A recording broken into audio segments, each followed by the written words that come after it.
کہ ایک ہے وسوسے کا آنا اور دوسرا ہے وسوسے کا لانا.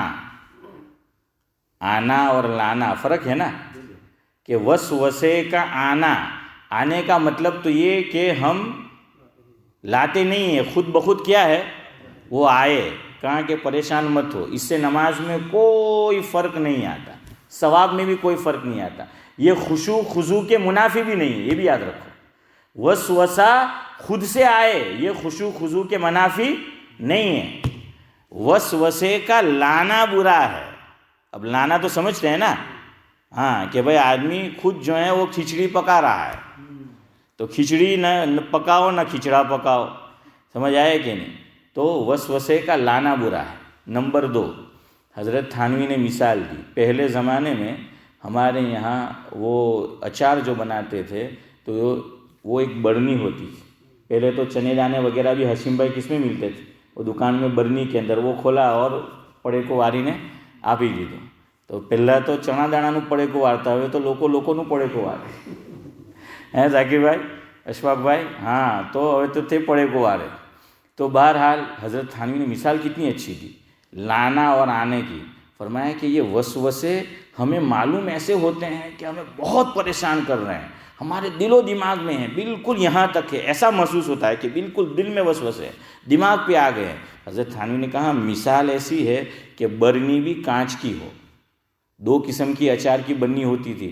ایک خاص کلر کون سا ہوتا تھا؟ وہ بڑی یلو ہے نا، وائٹ ہے، تو وہ دکھتی نہیں تھی، وہ باہر سے کوئی چیز، وہ اندر وہ بھرتے تھے. ایک مربع بھی ہوتا تھا، اس کو لٹکا کے رکھتے تھے. جو بہت میٹھا ہو اس کو لٹکا کے ہی رکھنے کا، اس میں زہر زیادہ ہوتا ہے. جو بہت میٹھا ہو نا کیڑے جلدی پڑتے ہیں، تو اس لیے وہ اس کو لٹکا کے رہے نا ذاکر بھائی. અને બીજું હું એલું અંબોડિયું હું બોલતા અંબોડિયા ہاں تو وہ اس کو بھی جو ہے وہ رکھتے تھے. ایک برنی کانچ کی ہوتی تھی. تو کانچ کی برنی میں آپ نے دیکھا ہوگا اچار ہوتا تھا تو اس کو کھولنے کے بعد بند کیا تو وہ خوشبو وغیرہ جو بھی آتی تھی تو وہ مکھی آ کر بیٹھتی تھی.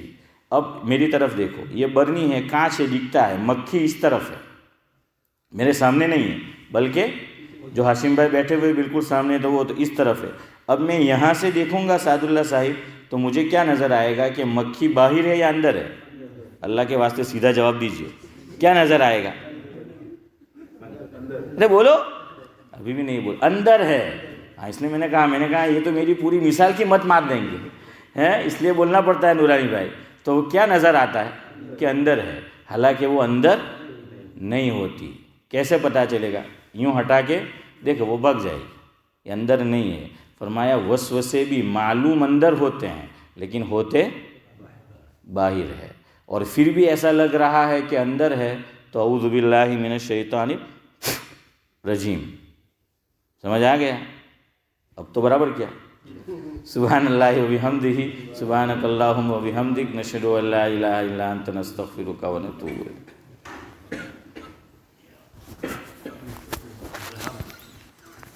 شیخ ہے ذاکر بھائی ہمارے، لیکن ساتھ نہیں دیتے. جو میرے فیور میں بات بولنی ہو وہ تو بولتے ہی نہیں.